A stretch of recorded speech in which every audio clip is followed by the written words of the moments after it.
اب اس کا مقصد یہ نہیں ہے کہ اب بھی خاتون خانہ خاموش ہو کر کے تم دیکھتی رہے اور ظلم و ستم کو سہتی رہے، نہیں، دین اسلام نے اس کو یہ اختیارات عطا کیے ہیں خلا کی صورت میں۔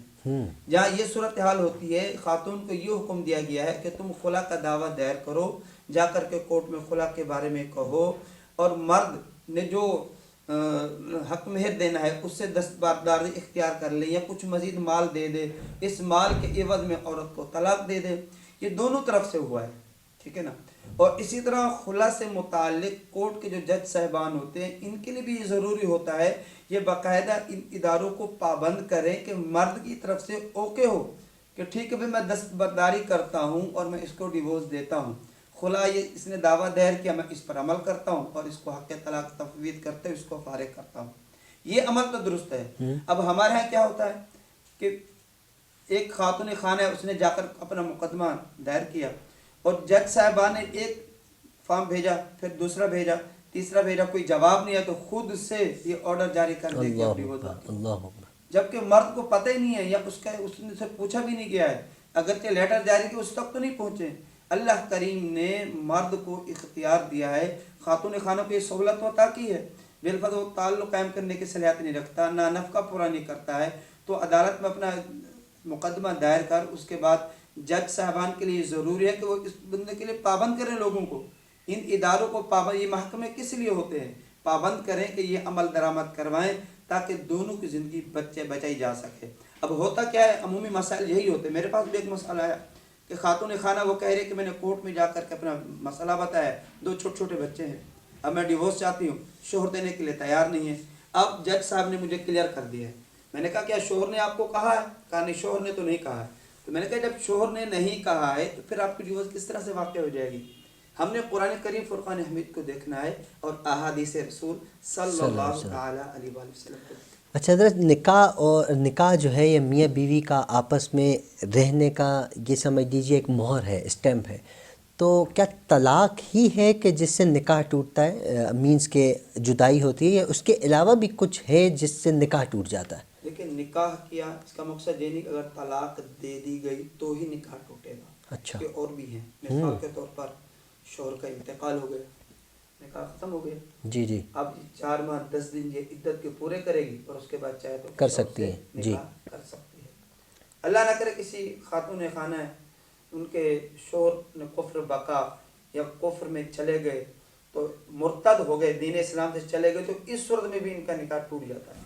اچھا، مطلب کہ اگر حیات ہے وہ اور وہ کفر ہو گیا، کفر کر لیا اس اسلام نے، کو چھوڑ کر یہ باؤنڈری بنا دی گئی ہے نا کہ بھئی دین اسلام یہ ایک باؤنڈری ہے، اس کے اندر ہی آپ نے رہنا ہے، اس سرکل سے اگر باہر جائیں گے، دین اسلام کو پامال کریں گے، اسلامی شعار کے بارے میں معاملات کریں گے، اگر حکم کفر علماء نے بتایا کہ واقعی اس کے اوپر حکم کفر لگ رہا ہے تو صاف ظاہر پھر یہی حکم شرع ہوگا کہ اس کی زوج ہے، اس کے نکاح سے جا چکا۔ اگر وہ توبہ کرتا ہے، اب دوبارہ نئے سرے سے تجدید ایمان بھی ہوگا، تجدید نکاح بھی ہوگا۔ اچھا، اور اگر یہی عمل وائف کریں تو وہی نکاح سے چلی جائے۔ اچھا، تو ہمیں اس سے بہت بچنا چاہیے۔ اچھا، اگر یہ تو کفریہ کلمات ہو گئے، لیکن اگر ایک شوہر ہے وہ وائف کو مارتا بھی ہے، مارنا بھی تو گناہ ہے نا حضرت، فالتو میں مارتا بھی ہے، سزا بھی دیتا ہے، برا بھلا بھی کہتا ہے، ماں باپ کی گالیاں بھی دیتا ہے فالتو میں، ایسے شخص کے بارے میں آپ کیا فرمائیں گے؟ ذرا بتائیں نا ہمارے ناظرین کو۔ شخص کو جاہل کہا جاتا ہے، اجہل مرکب جس کو کہتے ہیں، جو ہلاک کے بھی آگے، تو ایسا شخص اجہل مرکب ہے جو اس صنف نازک پر یہ ظلم و ستم کرتا ہے اور اس بزدلی کو در حقیقت جو بزدلی اس کو بہادری تصور کرتا ہے۔ تو ایسے شخص کو چاہیے اللہ تبارک و تعالیٰ کا خوف اپنے دل کے اندر بٹھائے۔ نبی کریم صلی اللہ تعالیٰ علیہ وآلہ وسلم کی ایک حدیث ہے جس کا مفہوم ہے کہ اے لوگو، ان خواتین کے متعلق تم سے پوچھا جائے گا، ان کے حقوق سے متعلق تم اللہ سے ڈرتے رہو، اور اللہ نے تمہیں ایک مخصوص وقت عطا کیا ہے، اس مخصوص وقت میں ان سے نفع اٹھاتے رہو۔ اور فرمایا کہ یہ عورت جو ہے نا پسلی سے پیدا ہوئی ہے نا، تو اوپر جو پسلی ہے ٹیڑھی کی مشابہت دی گئی ہے، اور فرمایا اس کو سیدھا کرنا چاہو گے تو سیدھا اس کا کرنا ہے، اس کو توڑنا ہے، اور توڑنا ڈیورس کی صورت میں ہے۔ ہم سن چکے اللہ تبارک و تعالیٰ کو حلال کاموں میں سب سے ناپسندیدہ عمل یہی ہے، تو وہ فرد جو اپنی زوجہ کو اس طرح کا ظلم کرتا ہے، ایون کہ ہاتھ اٹھاتا ہے۔ دیکھیں قرآن کریم فرقان حمید میں نا